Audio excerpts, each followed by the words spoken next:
Bonjour à tous, on continue donc les corrections sur les variations.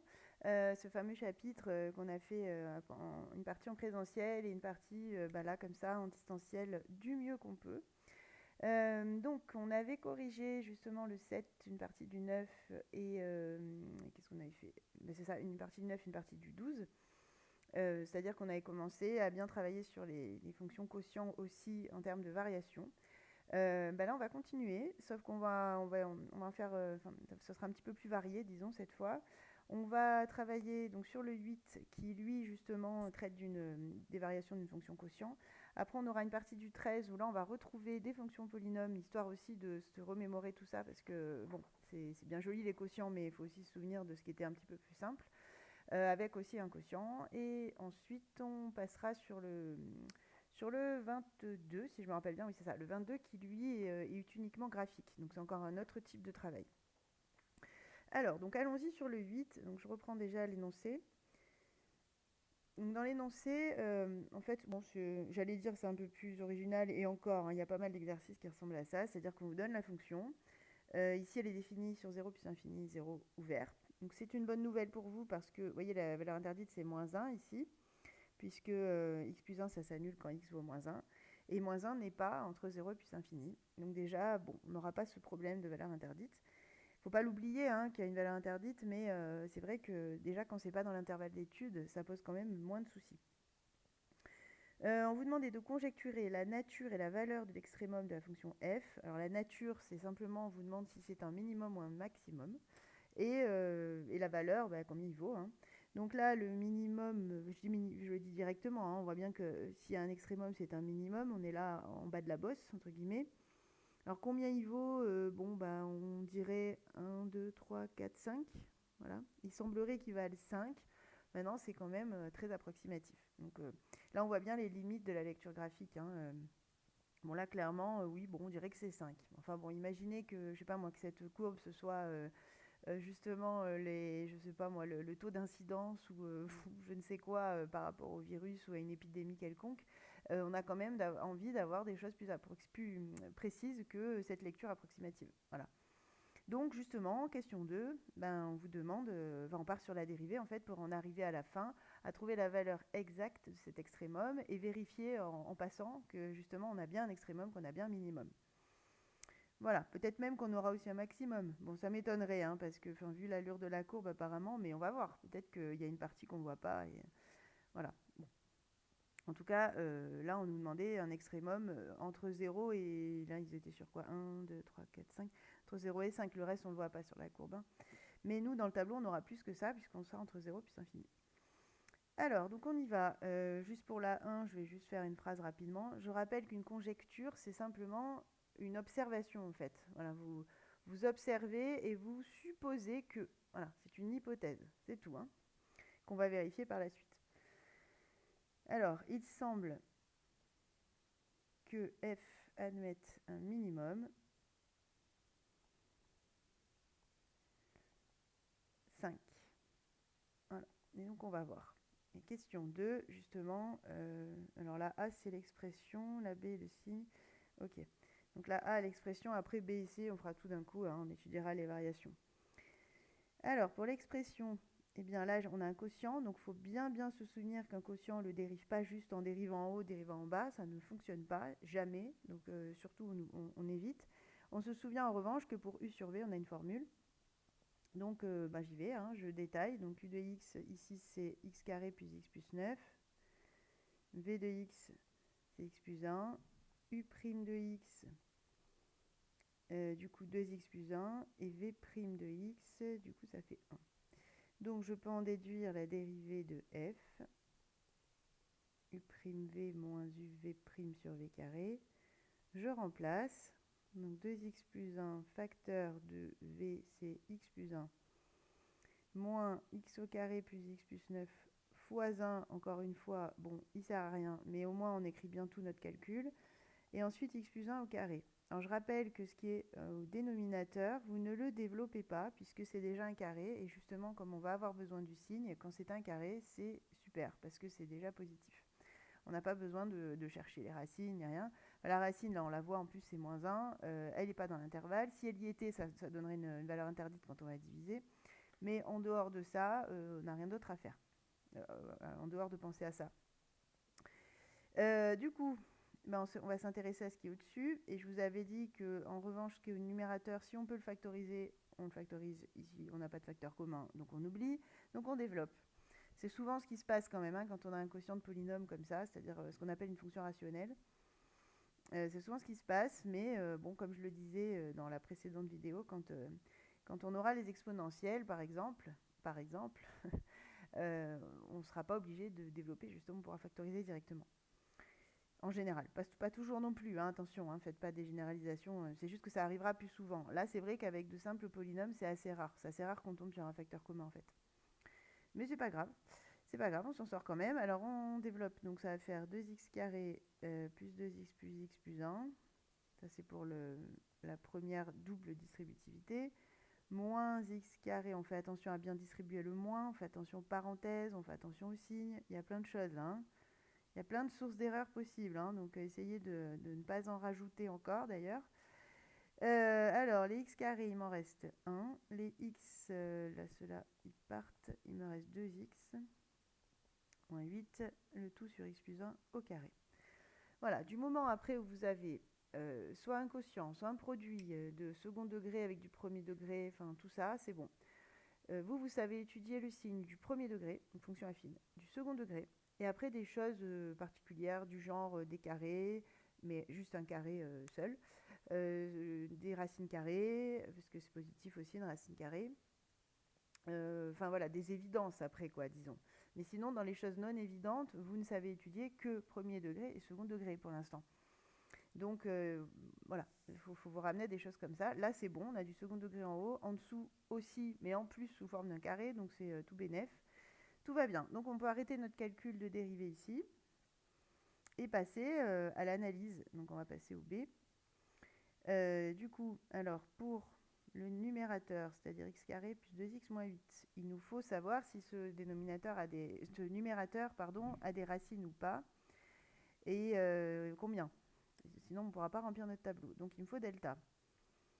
Alors, b au carré moins 4 fois a fois c, ce qui nous fait 4 plus 32, donc 36. On a delta qui est positif, strictement. Donc, j'ai deux racines distinctes et que je vais calculer tout de suite ici. Désolée pour la présentation, hein, des fois c'est un petit peu... mais je fais comme je peux parce que sinon à chaque fois il faut que je génère un nouveau fichier et je trouve ça assez dommage parce que là au moins on a tout au même endroit si jamais j'ai besoin aussi des autres exercices. Donc j'essaie tant que possible de laisser... Enfin de pas multiplier les supports en fait. C'est-à-dire qu'on est bien tous les exercices au même endroit. Mais bon, des fois je le fais, hein, j'ai pas le choix. Bon là ça rentre encore. Alors, donc, oui, voilà, mes calculs de racines, j'en suis là. Donc, moins b moins racine de delta sur 2a. Ici, a vaut 1, donc 2 fois 1, 2. Du coup, moins 2, moins 6 sur 2, et donc moins 8 sur 2, donc moins 4. Donc, j'ai une racine qui vaut moins 4, et l'autre racine, je vais la faire à côté d'ailleurs, moins 2 plus racine de 36 sur 2. Autrement dit, moins 2 plus 6, ça fait 4. 4 sur 2, ça fait 2. Voilà, donc j'ai deux racines, moins 4 et 2. Et maintenant, je peux donc faire mon tableau. Je vais essayer de le faire joli, tiens, pour une fois. Alors, on y va. Donc, toujours pareil, hein, j'ai une ligne, quand j'ai un quotient, je fais une ligne pour le numérateur, une ligne pour le dénominateur, une ligne pour le quotient des deux, donc la dérivée, et une ligne pour les variations. C'est comme pour le produit. La seule différence, c'est valeurs interdites éventuelles, parce que des fois, il n'y en a pas, comme ça va être le cas ici.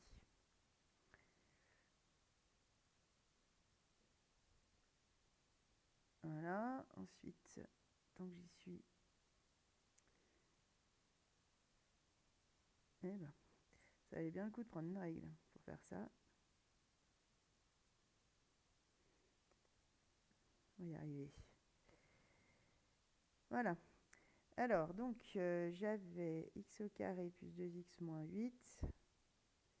x plus 1 au carré, la dérivée des deux, le quotient des deux, pardon, f' de x, et donc f. Je suis entre 0 et plus l'infini. Ici, la seule valeur qui annule, c'est moins 1. Moins 1 n'est pas entre 0 et plus l'infini, donc ben voilà, il n'y a pas de 0, ça va être que du plus. Et lui, il a ses deux racines. Alors, il y en a une qui est dedans, une qui n'est pas dedans, je crois. C'est ça. Ah oui, alors, bon, alors ce que je vais faire, c'est que je vais d'abord le faire entre moins l'infini et plus l'infini, comme ça, vous allez voir ce que je veux dire. Donc après, j'effacerai, hein. Suivez mon raisonnement. Donc là, pour l'instant, je mets les deux racines. Du coup, je suis obligée de mettre aussi ma valeur interdite, hein, j'ai pas le choix. Voilà, je mets la totale pour l'instant. Et après, on verra ce qui nous reste, parce que nous, on veut que ce qui est entre 0 et plus l'infini. Alors, pour l'instant, du coup, je me retrouve avec plein de colonnes. Lui qui s'annule en moins 4 et en 2, lui qui s'annule en moins 1. Le signe pour le second degré, je rappelle, quand il y a deux racines, c'est le signe de A à l'extérieur des zéros. Ou bien le signe de A à droite, et après vous alternez chaque fois que vous rencontrez un 0. Ici, A vaut 1, donc j'ai plus. Ensuite, entre les zéros, je change de signe, et après je reviens à plus. X plus 1 au carré, c'est aussi du second degré, mais avec une seule racine. Vous voyez, j'ai qu'un 0. Il n'y a qu'en moins 1 que ça s'annule. Donc, c'est logique d'ailleurs, puisque c'est un gros carré. Je vais retrouver le même signe partout. Et ici, ce sera le signe de A. C'est, enfin, le terme en x carré, c'est juste 1 x carré ici, si vous développez 1. Donc, A, c'est 1. Donc, on va avoir plus, plus. Ça, c'est si vous raisonnez comme le second degré. Sinon, peut-être plus simple, hein, x plus 1 au carré, c'est un carré. Donc, c'est forcément tout le temps positif. Éventuellement, ça peut être égal à 0, mais ça, on l'a déjà écrit. Voilà, vous le voyez comme vous voulez, mais en tout cas, il n'y a que des plus. Ensuite, j'applique la règle des signes. Les zéros qui étaient au numérateur tombent en 0, puisque 0 divisé par quelque chose, différent 0, ça fait 0. En revanche, quand je divise par 0, donc quand le 0 vient du dénominateur, ça va devenir une valeur interdite, qui est aussi d'ailleurs une valeur interdite sur f. Voilà, donc ça c'est si je prends la totale. Sauf que moi, on me demande entre 0 et plus infini. 0, il est là. Donc en réalité, je ne vais garder que ce qui est là. Voilà. Donc, du coup, c'est pour ça que je n'ai pas la valeur interdite. Elle est finalement avant l'intervalle qui m'intéresse.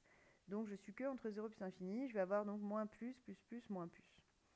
Donc je vais le refaire si ça ne vous gêne pas. De toute façon, au pire, vous reculez la vidéo. C'est plus facile qu'en classe, hein, finalement. Et juste pour avoir le bon tableau, pas avoir 50 informations, parce que ça fait beaucoup. Donc j'ai dit, alors, j'ai que le 2 avec moins plus. Ensuite, lui, c'est plus tout le temps. Et il a plus justement sa racine, là. Et enfin, hop, la règle des signes, moins plus. Forcément, ça élague hein, quand on enlève une partie. Ok, donc après, je retrouve une fonction décroissante, une fonction croissante, enfin une fonction qui est d'abord décroissante, ensuite croissante. Et il ne me reste plus qu'à calculer les petites images. Alors en 0, on peut, là, la fonction, c'était x carré plus x plus 9 sur x plus 1.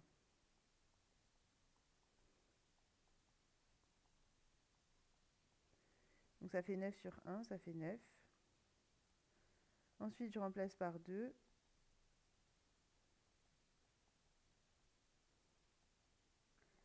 Ça nous fait 15 sur 3, donc ça fait 5. Et en plus infini, on ne peut rien faire. Donc là, si je vais jusqu'au bout de la question qu'on me posait, hein, parce que je vous rappelle qu'on vous demandait quand même aussi... Oh, attendez, j'enlève la règle. Voilà. On me demandait aussi donc, les extrémums. Donc là, je vais pouvoir dire que le minimum de f, il vaut 5. En revanche, je ne peux rien dire sur le maximum, puisque ici, je sais que je vais jusqu'à 9, mais de ce côté, je ne sais pas. Voilà, donc si ça se trouve, c'est 9, mais on ne sait pas. Tout va dépendre de la tendance qu'il va y avoir en plus infini. Donc, quand on ne peut pas affirmer, on n'affirme pas. Là, on peut juste affirmer qu'il y a comme minimum 5. Voilà, ça ne descendra pas en dessous de 5, les images. Donc, pour celui-là, je pense qu'on a répondu à toutes les questions. Je vais revoir. Voilà. Oui, et donc, est-ce que ça conforte la conjecture? Oui, hein, puisque justement, il nous semblait bien graphiquement que c'était 5. Mais on aurait trouvé 5,1, on n'aurait pas été étonné non plus. C'est pour ça qu'il fallait quand même vérifier. On n'en avait pas la certitude que c'était forcément 5. Voilà pour le 8 donc. Du coup, on passe au 13. Dans le 13, on va pouvoir réviser certaines choses. Parce que vous voyez, la 1, c'est du degré 3, la 2, c'est du degré 4, et la 3, c'est un petit quotient, qui a l'air tout gentil comme ça, et on va voir que, bon, quand même un peu de travail sur la 3. Alors, ceux qui donc ceux qui sont dans le groupe A, normalement, j'essaie de me souvenir, il me semble que le 8, on a dû le faire. Peut-être pas fini, je sais plus. En tout cas, le 13, 1, 2, 3, on les a fait. Donc, si jamais vous aviez déjà bien compris, bon, vous pouvez peut-être passer. Sinon, c'est l'occasion pour vous de revoir. Ça fait pas de mal, hein, même si c'est la même question. Je pense pas que vous rappeliez tous les détails, donc c'est pas un vrai problème. Mais je le dis.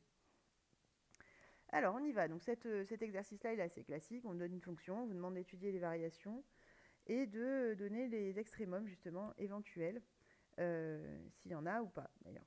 S'il y en a pas, s'il y en a, pardon, et pas, et rien dire s'il y en a pas. Je vais y arriver. Donc, toujours pareil, s'il nous faut les extrémums, il nous faut la dérivée. Bon, la fonction est dérivable, hein, puisque c'est un polynôme. En fait, tous les polynômes, de toute façon, sont dérivables sur R. Donc, en particulier sur 0,3, pas de souci. Donc, si je dérive, bon, là, on est sur une dérivée assez simple. On la dérive en direct. Il n'y a pas besoin de façon linéaire, on appelle ça. C'est-à-dire qu'on n'a pas besoin de formule particulière. On dérive petit à petit au fur et à mesure qu'on lit. Donc, j'obtiens moins 3x carré plus 2x moins 5, qui est du second degré. Il me faut le signe de ça pour en déduire les flèches, donc les variations de f.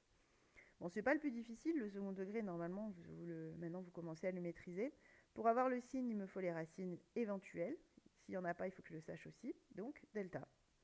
On y va. Alors, 2 au carré, moins 4 fois moins 3 fois moins 5. Ça nous fait donc 4 plus 12 fois moins 5. Ça va être négatif, cette histoire. Et oui. Donc ça nous fait 4 moins 60. Donc moins 56, si je ne me trompe pas. Donc delta est négatif. Dans ce cas-là, ça va être très simple.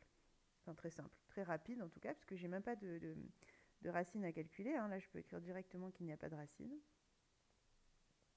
pour f'. Et donc, s'il n'y a pas de racine pour f', grosso modo, ça veut dire que je vais avoir un seul signe. Donc, ça va être assez rapide. Et si j'ai qu'un seul signe, j'ai qu'une seule flèche. Donc, ça va être très rapide.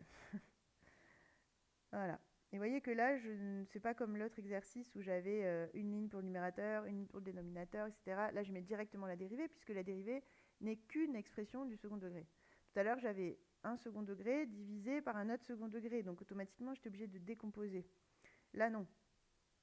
Donc, c'est vraiment des cas, qu'en général, vous aimez bien, ces cas-là. Alors, donc ici, j'ai x. Ici, j'ai f' de x, f. Ah oui, je mets moins l'infini, mais par contre, j'étais pas sur moins l'infini, j'étais sur 0,3, je crois, oui, c'est ça, 0,3. 0,3, de toute façon, là, il n'y a pas de racine, hein, donc j'ai envie de dire, quel que soit l'intervalle, ça ne changera rien. Je rappelle qu'ici, on met le signe de A. Quand delta est strictement négatif ou bien égal à 0, il n'y a pas de changement de signe. Donc, pour l'expression du second degré, donc on a le signe de A partout, partout, partout. Le seul cas en fait où vous avez un changement de signe entre les deux zéros, c'est justement quand il y a deux fois le zéro, c'est-à-dire deux racines. Donc c'est le cas où delta est positif. Voilà. Donc ici, signe de A. A, il vaut moins 3. Il est négatif, donc je vais avoir moins, et donc une fonction décroissante. Après, je n'ai plus qu'à calculer f de 0 et f de 3, ce qui n'est pas le plus difficile. C'est un petit peu long, parce qu'il y a des cubes, mais bon. Je vous rappelle, hein, faites bien attention à prendre la première fonction pour calculer vos images, puisque vous êtes sur la ligne du f et pas du f'. Hein. Alors, quand on va remplacer par 0, bon, ça, c'est pas trop compliqué, puisque à chaque fois que je remplace par 0, j'obtiens 0 pour le terme en question, donc il ne me reste plus que le 4. Donc là, pas de souci, ça fait 4. Et en 3, ça me fait donc moins 3 au cube plus 3 au carré moins 5 fois 3 plus 4.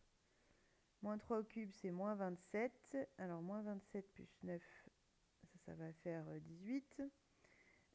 Moins 15, 3 plus 4, donc 7. Et c'est bizarre. Qu'est-ce que j'ai fait? Parce que je ne devrais pas descendre de 4 à 7, hein, normalement. Ah oui, c'est parce que oui, oui, c'est ma faute. Oui, oui, il y a un moment, j'ai pas mis le moins. Il fallait le mettre. Donc moins 27 plus 9, ça fait pas 18, mais moins 18, pardon. Donc moins 18, moins 15, moins 33, plus 4. On est donc à moins 29, sauf erreur de calcul de ma part. Ce qui arrive, hein, il y en a qui me le signalent d'ailleurs, des fois vous faites bien. Si jamais vous envoyez, n'hésitez pas. Des fois, après, je fais des petits rectificatifs sur la vidéo suivante. Et je ne nomme personne, vous inquiétez pas. Mais simplement, bon, ça peut en rassurer peut-être d'autres qui n'ont pas osé poser la question. Donc n'hésitez pas. Ok, voilà, donc j'ai mon tableau, j'ai plus qu'à conclure sur les extrémums. Bon là pour le coup, j'ai bien des extrémums. Maximum 4, donc maximum de f égale 4. Alors si vous faites des phrases, c'est encore mieux, hein. J'avoue que là, j'essaie d'écourter un petit peu parce que les vidéos sont déjà assez longues. Mais bon, si vous faites une vraie phrase, c'est mieux quand même, hein. Le maximum de f sur 0,3 est 4. Le minimum de f sur 0,3 pardon, est moins 29. Voilà pour la 1. Donc là, c'est bien, c'est très bien même. Ça nous a permis de revoir quand on a du degré 3 et qu'on arrive sur du degré 2 en dérivée. Alors la suivante, attention, c'est un polynôme, mais c'est du degré 4. Donc, bon, il me semble que le groupe B n'en a pas encore vu. Bon, vous allez voir, hein, c'est du degré 4, mais au niveau de la première, et même de la terminale, d'ailleurs, c'est le même problème. Vous n'êtes pas non plus en mesure d'étudier n'importe quelle fonction de degré 4. C'est-à-dire, quand on vous donne du degré 4, c'est que ça se présente bien. Donc là, justement, on va voir pourquoi ça se présente bien. Parce que, bon, je ne sais pas si vous me voyez déjà venir, mais la dérivée est de degré 3, en fait. Et le degré 3, vous ne savez pas étudier le signe, là, comme ça. Donc vous allez voir, il y aura une petite transformation à faire et ce sera souvent la même. Donc bon, essayez de comprendre là le principe et ça devrait pas, enfin c'est pas insurmontable du tout, hein. C'est juste que si vous l'avez jamais vu, bon, peut-être vous ne trouverez pas tout seul quoi. Voilà, c'est tout.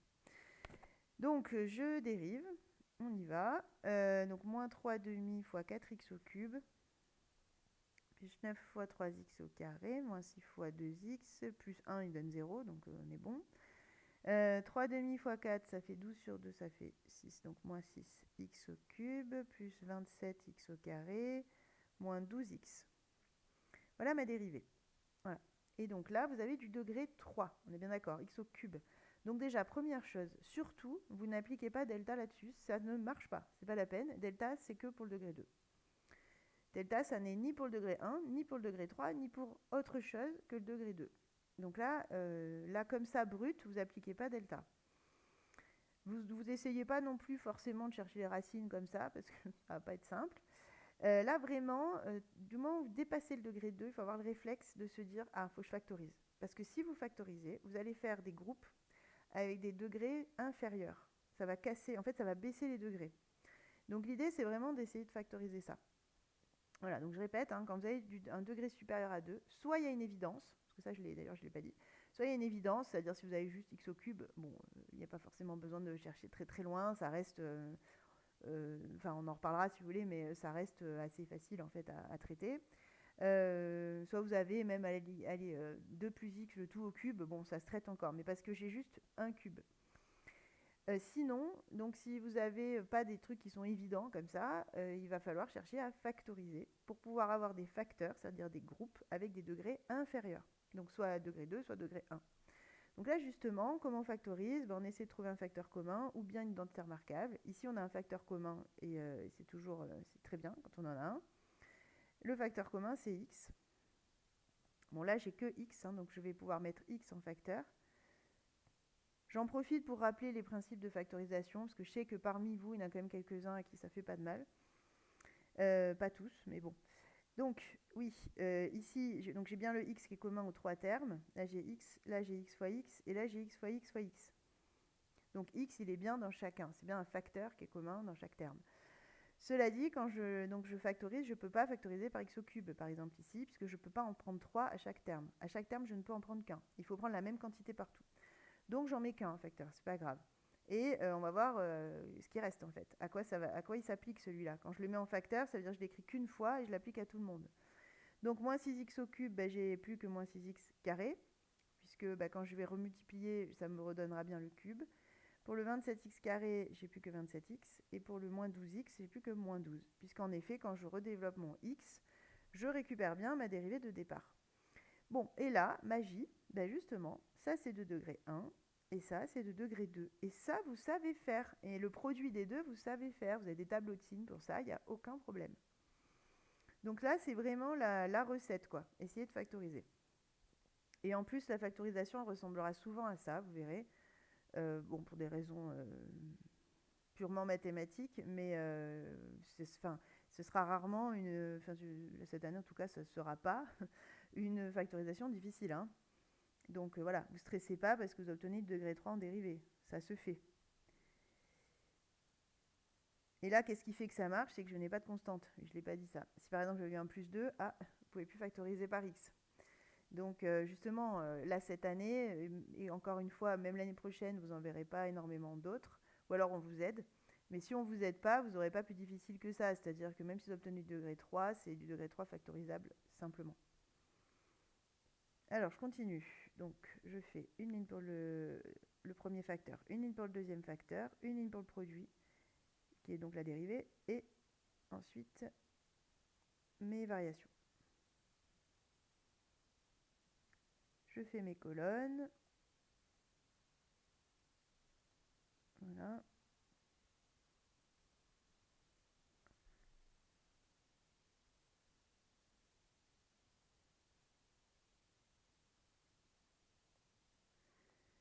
Et on y va. Donc x moins 6x carré plus 27x moins 12. Ah oui, j'ai pas étudié ça, faut que je le fasse, je vais faire à côté. C'est pas grave. J'ai pris une de x et g. Oui, en théorie, il aurait fallu que je le fasse avant, mais c'est pas bien grave, j'ai de la place, je vais le faire là. Alors, on y va. Donc, bon, pour x, je vais pas faire une ligne pour ça. X, ça s'annule quand x vaut 0. Hein. Bon, il n'y a rien d'extraordinaire. Ah oui, je suis entre moins 1 et 5. Et pour l'autre, alors moins 6x au carré plus 27x moins 12, eh bien, il faut y aller. D'ailleurs, je suis en train de voir qu'on aurait pu factoriser par 3x. Ça nous évitait des gros calculs. Bon, ça marche. Enfin, c'est pareil, hein, ça fonctionne quand même. Bon, tant qu'à faire, je vais le faire. Ceux qui veulent le faire comme ça marche, hein. C'est-à-dire que si vous n'avez pas vu le 3 dans le facteur commun, vous pouvez tout à fait le faire. Simplement, vous allez vous retrouver avec du 27 au carré. Pour b au carré, bon, c'est un peu... Mais ça se fait, puisque bon, vous avez votre calculatrice, c'est pas... Mais tant qu'à faire, je vais le faire beau. Donc, je vais mettre le 3 en facteur. Du coup, à la place du 6, ici, il n'y a plus que 2, puisque 2 fois 3, ça fait 6. À la place du 27x, j'ai plus que 9x. Et à la place du 12, j'ai plus que 4. Voilà. Et donc ça me fait un polynôme un peu plus sympa. Moins 2x au carré plus 9x moins 4.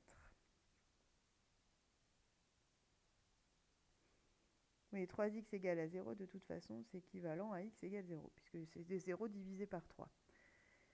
Donc, plus 9x moins 4 égale 0. Oh là là. Donc, je souligne delta. Donc, b au carré moins 4 fois a fois c. 81 plus... moins 8 fois 4, donc moins 32, oui c'est ça, et donc ça fait 49. Et 49, bon c'est positif mais c'est un bon delta puisque c'est un carré parfait. Donc on a deux racines distinctes.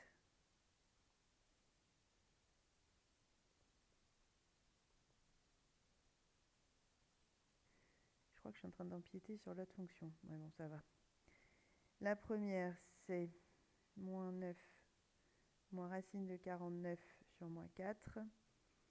Autrement dit, moins 9 moins 7 moins 16 sur moins 4, donc 4.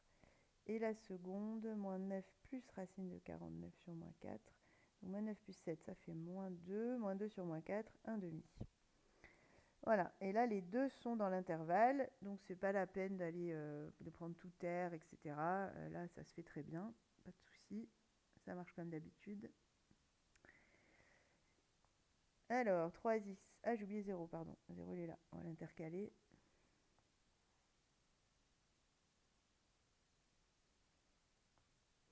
Donc lui il s'annule en 0 justement, signe de A à droite, enfin du signe de M ici c'est 3, donc j'ai que des plus à droite du 0. Ensuite ici je mets mes deux racines et je rappelle que justement à droite j'ai encore le signe de A. Cette fois c'est moins 2, hein. Donc j'ai bien moins ici. Et moins aussi avant le 0. Et entre les deux, l'opposé. Ensuite, je fais le produit des deux. Alors là, il n'y a pas de valeurs interdites. Là, je multiplie. Hein. Là, il n'y a pas de quotient, il n'y a pas de division, pas de problème. J'ai juste à utiliser la règle des signes. Et les zéros, bah, du moment que je multiplie, ça reste 0. 0 fois quelque chose fait 0. Donc, j'obtiens tous mes zéros. Et donc, j'ai une fonction, je ne sais pas pourquoi je les ai faites jusqu'en bas, les colonnes. Je reprends. Donc, j'ai une fonction qui est d'abord croissante, puis décroissante, puis croissante, puis décroissante. Et j'ai plein d'images à calculer. Alors là, je vais me munir d'une calculatrice, parce que je ne vais pas non plus passer 1 heure à ça. Je vais faire comme je vous ai conseillé de faire, d'ailleurs, quand il y en a beaucoup à calculer. Hein. Je rentre dans les fonctions, ma fonction, qui est... Alors, faites bien attention à rentrer celle de départ, par contre. Donc, moins 3 demi x puissance 4, plus 9x au cube, moins 6x au carré, plus 1. Ah, j'ai oublié le 6, pardon. Insérer. Voilà. Donc c'est bon. Ensuite, je vais dans la table et je vais donc chercher les valeurs qui m'intéressent. Donc moins 1, on obtient 15,5. Alors celle en 0, on va la calculer histoire d'avoir un calcul à côté quand même du tableau. Donc j'ai de 0, du coup, moins 3 demi fois 0 puissance 4, plus 9 fois 0 cube, moins 6 fois 0 carré, plus 1, donc 1. Ensuite, en 1 demi, 1 demi, on obtient 17/32e, à part si on l'écrit en décimale, mais ça fait un truc assez long, donc je vais le laisser en fraction. 17/32e, si je demande 4, ça fait 97, et 5, ça fait 38,5. Voilà, donc pour les extrémums, on va aller jusqu'au bout de la question là aussi. Alors, le maximum, c'est 97, et le minimum, c'est alors le plus petit, 17/32e. Voilà pour le 2. Voilà. Et donc il nous reste en calcul, parce qu'après il restera le 22, mais où il n'y a pas de calcul, il va aller un peu plus vite. En calcul, donc il nous reste le 3 avec h de x, qui cette fois-ci est un quotient.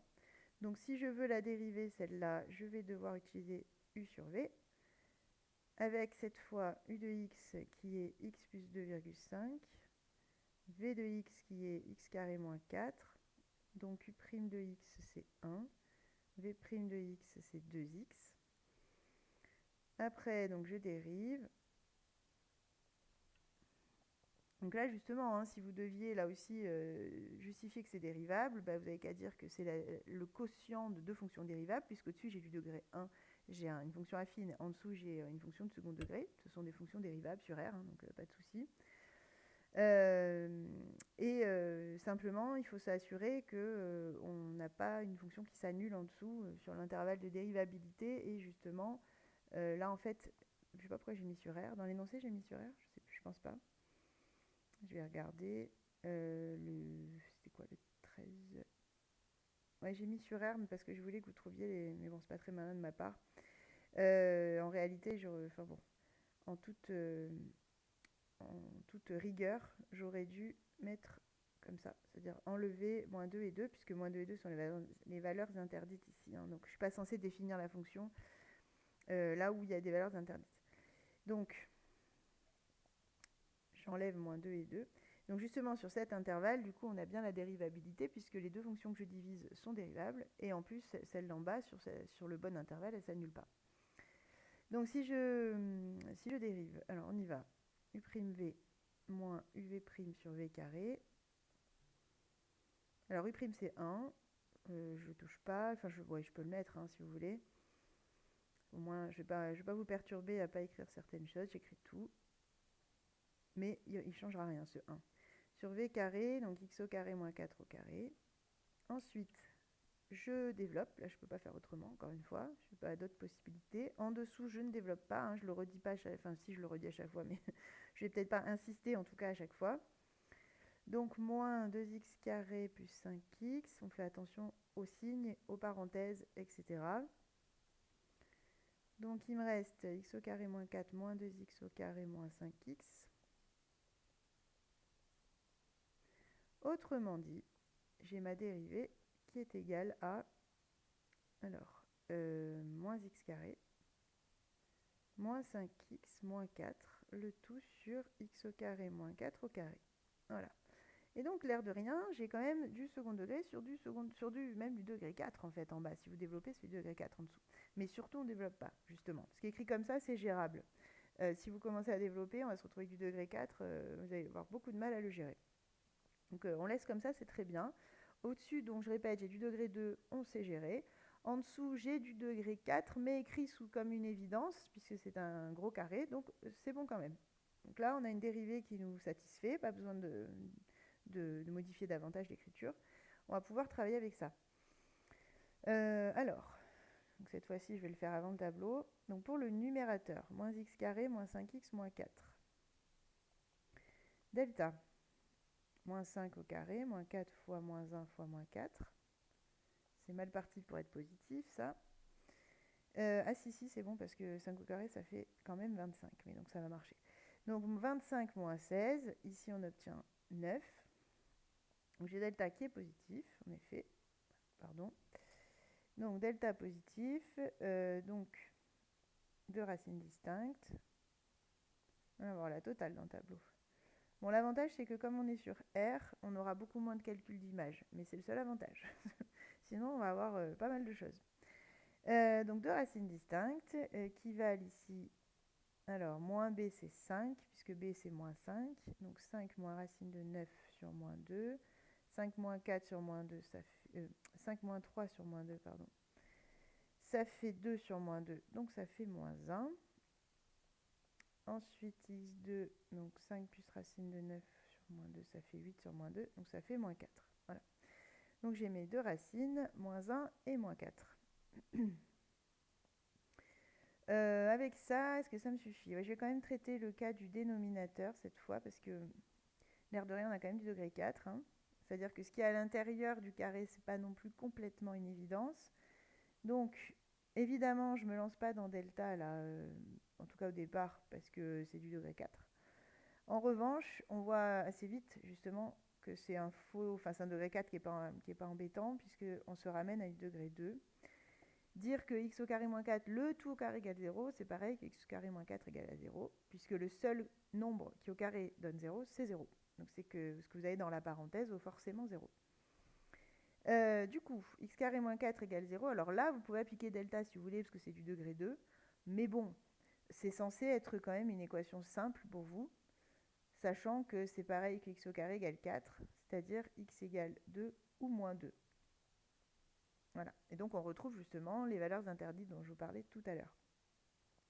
Donc ces deux valeurs-là annulent x carré moins 4, donc ça va donner forcément des zéros dans le tableau sur cette ligne-là, mais aussi ce seront des valeurs interdites dès qu'on va se mettre à diviser, puisque là on parle du dénominateur. Donc elles sont importantes, il faut faire attention. Alors maintenant je fais mon tableau. Allez, je fais l'effort, je le fais beau. Donc, enfin beau, entre guillemets. Alors, on y va. Je vais mettre une ligne pour le numérateur, une ligne pour le dénominateur, une ligne pour le quotient. Et ensuite, les variations quand même. C'est le but.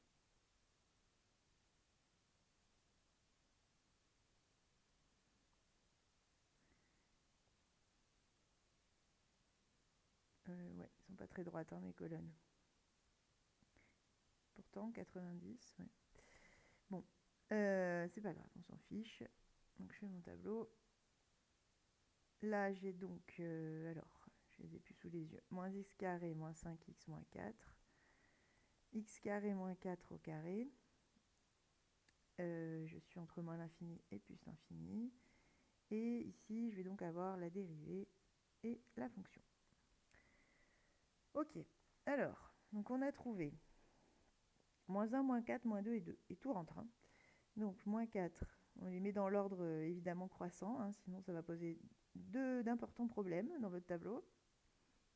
Il faut bien se souvenir que la ligne du x correspond à l'axe des x en fait. Donc, il faut bien les écrire dans l'ordre croissant comme sur l'axe. Ensuite, alors lui, il a ses racines en -4 et en -1, lui en -2 et en 2. Et quand je divise, 0 divisé par quelque chose, 0. Donc en gros, les zéros qui arrivent d'en haut, ils restent.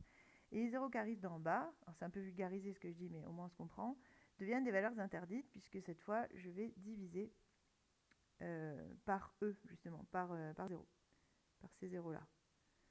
Donc ça me fait une valeur interdite qui est d'ailleurs un héritage de la fonction de départ, qui elle aussi a cette valeur interdite. Bon, j'espère que jusque-là ça va. Ensuite, je remplis, alors le second degré ici, on a dit signe de A à l'extérieur des zéros. Donc signe de A à droite, après j'alterne. Et ensuite, entre les zéros, l'opposé du signe de A. X carré moins 4, le tout au carré, c'est un carré. Donc même si ça s'annule parfois, c'est positif. Pas besoin de chercher plus loin, puisque c'est un seul carré. Ensuite, j'applique la règle des signes. Voilà, vous voyez que je me retrouve avec un tableau quand même costaud. Hein, et une fonction bizarre. Et ça arrive. Là, vous avez une fonction avec 2 ruptures. Une courbe avec 2 ruptures dans la courbe.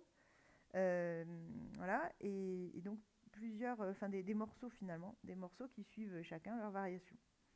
Bon, en moins l'infini plus infini, je ne peux pas faire de calcul. En -2 en 2 non plus, puisque ce sont des valeurs interdites. En revanche, en -4 et en 2, je peux calculer les images. Donc, il faut le faire. Alors, h de -4. H, c'était... Je vais regarder sur ma feuille, ce sera plus rapide. H, c'était x plus 2,5 sur x carré moins 4. Oui, c'est ça. Donc, je fais le calcul. Moins 4 plus 2,5 sur x au carré, donc sur moins 4 au carré, moins 4. Autrement dit, moins 1,5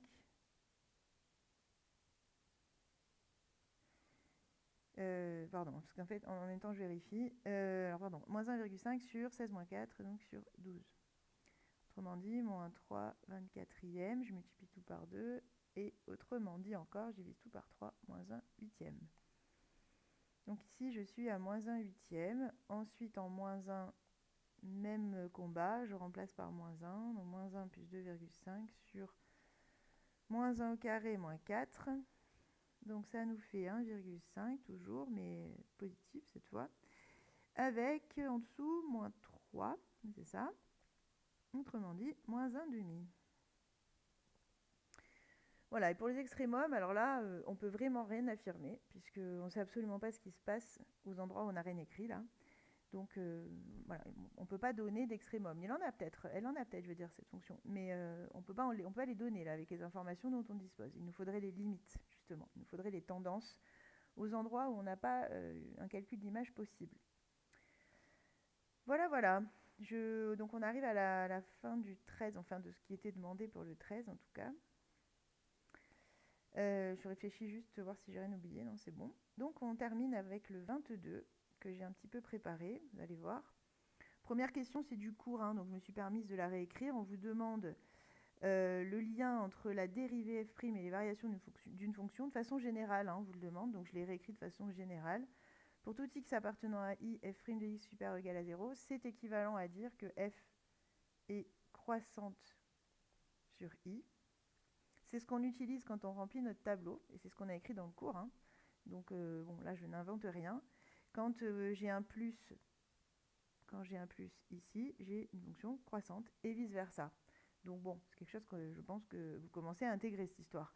Quand la dérivée est négative, à contrario, je vais avoir une fonction décroissante. Voilà. Donc ça, c'était le petit morceau de cours qu'on vous demandait. Et ensuite, alors plus intéressant, parce que là, c'est beaucoup plus original, et plus difficile pour vous, on vous donne 3 courbes. On vous dit que parmi ces 3, que chacune des courbes correspond, représente une fonction qui est soit f, soit g, soit h. Et on vous dit que le lien entre ces fonctions, c'est que f est la dérivée... Non, pardon. G est la dérivée de f et h est la dérivée de g. Donc elles sont les dérivées les unes des autres. Enfin, pas toutes, mais voilà, dans un certain sens. Et donc, on vous demande justement de retrouver qui est f, qui est g, qui est h. Donc en gros, qui est la dérivée de qui? C'est ça qu'on vous demande. Pas facile comme question, pas facile. Donc ce que j'ai fait moi, et que je pense qu'il faut faire, hein, c'est par là qu'il faut commencer, j'ai fait les tableaux de variation, j'ai dressé les tableaux de variation correspondant à chacune de ces fonctions. On verra d'ailleurs que parfois il y a des approximations, ça c'est approximatif, ça aussi, mais c'est pas bien grave, ça suffit largement à répondre à la question. Même d'ailleurs le 2 et le 3, si ça se trouve, sont des approximations, j'en sais rien. Ça a l'air de tomber plus juste sur le dessin, mais bon, en fait, à vrai dire, c'est que ce ne sont que des approximations, c'est de la lecture graphique. Bon, voilà, j'ai ça. Alors on va me dire, oui, bon, ok, super, à quoi ça nous avance? Je les ai appelés F1, F2, F3 d'ailleurs, pardon, je ne l'ai pas dit.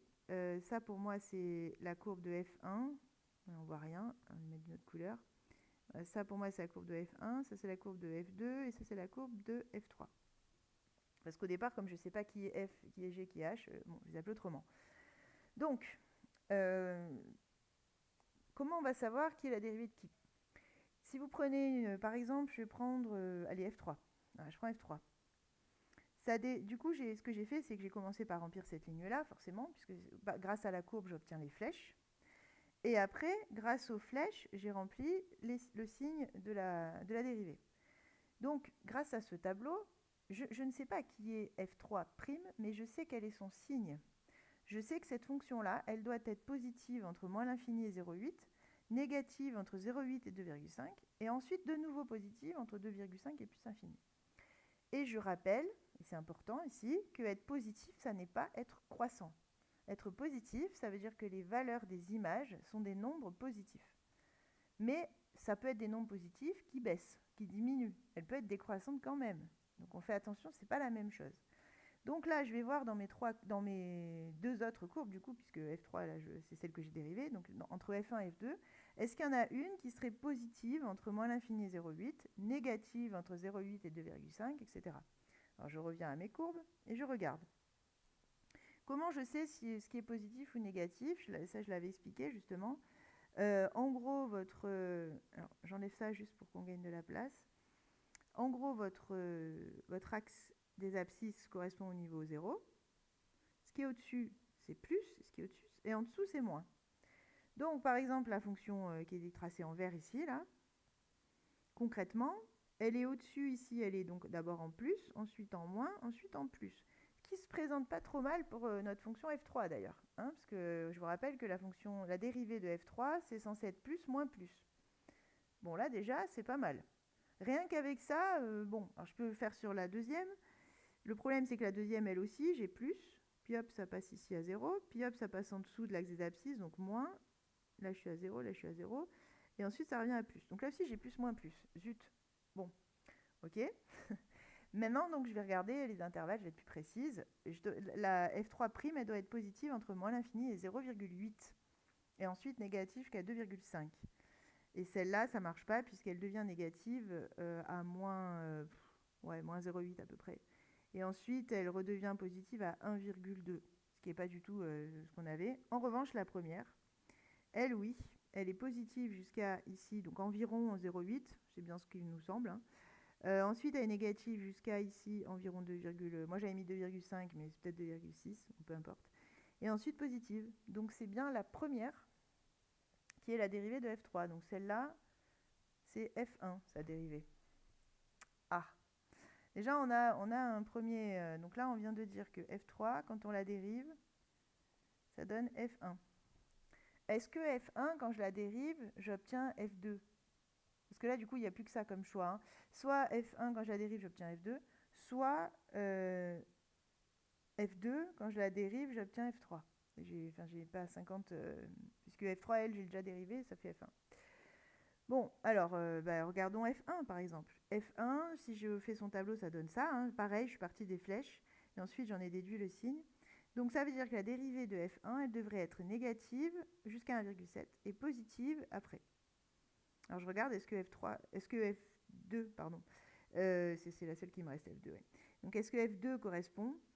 Non, pas du tout, puisqu'elle commence par être positive, celle-là. Donc clairement, F2 ne peut pas être F1', ne peut pas être la dérivée de F1. Du coup, il ne reste plus qu'une possibilité. Parce que là, je ne sais pas si vous avez compris, on a testé est-ce que F1 donne F2 et on vient de voir que non. Donc la seule possibilité pour F2, c'est qu'elle soit avant dans la chaîne. Voilà, donc on va tester, mais bon, par déduction, a priori, ça devrait être ça. Alors, si je prends F2, même principe, si je fais le tableau, vous voyez qu'il est quand même un peu plus complexe. Mais bon, c'est pas grave, on y arrive. Donc, je dois obtenir... Oui, voilà, c'est ça. Je dois obtenir une fonction qui est négative entre moins l'infini et 0, positive entre 0 et 2, enfin, etc., etc. Et donc, je vais voir, alors bon, F1, clairement, bah, de toute façon, F1, ça pourrait pas marcher puisque c'est déjà F3 qui se dérive en F1. Donc, la seule qui pourrait être bonne, c'est F3, donc on va vérifier. Donc, F3, elle est d'abord négative, ici, elle est en dessous de l'axe des abscisses, hein, jusqu'à 0. Donc, oui, ça marche. Ensuite, elle passe au-dessus, donc elle est positive ici, jusque-là en 2, ça marche. Ensuite, elle passe en dessous, pas longtemps, mais elle y passe entre 3 et 4. Pardon, entre 2 et 3, autant pour moi, ça marche. Et ensuite, elle repasse dans les positifs, entre 3 et plus infini. En tout cas, c'est ce qu'on dirait. Chaque fois, je suis allée jusqu'à l'infini parce qu'ils nous ont dit sur R, hein, mais bon, on suppose que ça continue pareil après. Hein, voilà, j'ai pris la même tendance. Donc oui, en tout cas, ça peut marcher. La F3, ça peut tout à fait être la dérivée de F2. Et par déduction, d'après ce qu'on nous donne, ça peut être que ça. Donc du coup, on a reconstitué le puzzle. C'est F2 qui se dérive en F3, qui elle-même se dérive en F1. Donc, conclusion. Alors, la première, c'était H. Donc, H, c'est F2. G, c'est F3. Et F, c'est F1. Voilà. J'espère que vous avez compris à peu près l'idée. Alors, juste une petite remarque, 2 remarques exactement. Vous avez vu que je n'ai pas rempli au bout des flèches là, mais parce qu'en fait, quand on raisonne sur qui est la dérivée de qui, etc., c'est assez rare qu'on ait besoin des images. Ça peut arriver, on verra peut-être quelques cas, mais c'est quand même assez rare. Voilà. Donc, c'est vrai que du coup, je ne me suis pas embêtée à reporter les images, même si un vrai tableau de variation qui se respecte, normalement, on le fait. Mais bon, et là, ça suffisait comme ça, donc c'est pour ça que j'ai fait ça. Et après, une petite remarque, c'est assez, enfin, c'est pas une généralité, hein, vous allez voir, c'est juste une remarque. En fait, là on vous le dit pas, mais ces fonctions, il y a des grandes chances qu'elles représentent des polynômes quand elles ont été tracées, certainement des fonctions polynômes. Et en fait, vous remarquez qu'à chaque fois, donc vous voyez celle qui est la première dans la chaîne, c'est celle-là, là, c'est F2, oui, qui finalement est la plus complexe entre guillemets, c'est-à-dire celle qui a le plus de bosses, qui a le plus de variations.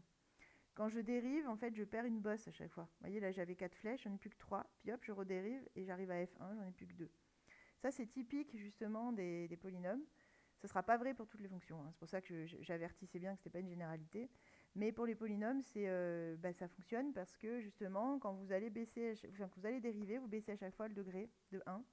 Et donc, vous baissez le nombre de racines, etc., etc. Donc, automatiquement, on se retrouve avec des tableaux en général qui vont ressembler à ça quand on dérive successivement, c'est-à-dire quand on le fait plusieurs fois. Voilà, mais c'est une simple remarque, hein, ça c'est pas du cours, hein, voilà, c'est juste une remarque pour peut-être en éclairer certains. C'est tout. Voilà, bon, je m'arrête là pour donc cette vidéo-là, puisqu'on a fini les exercices, et je vous donne rendez-vous à la suivante, où justement on terminera le 13, parce qu'il y a encore quelques questions derrière qui sont intéressantes, et on aura aussi le 11, oui, qui lui, bon, c'est un petit peu, bon, ça va, normalement le 11. Après, je vous avais donné le 13 bis, puisque j'avais mis 2 numéros 13, malheureusement, je ne sais pas compter. Donc vous avez mis le 13 bis, qui est finalement encore la même chose, hein, c'est juste posé différemment. Et le 19, lui, il me semble que c'est un graphique. Ouais, voilà, c'est un avec des graphiques, et là, ça va devenir un peu intéressant, puisque on va avoir besoin des tangentes. Voilà, bon, je ne vous en dis pas plus. On en parle à la prochaine vidéo. Bon courage à tous, en tout cas à très bientôt.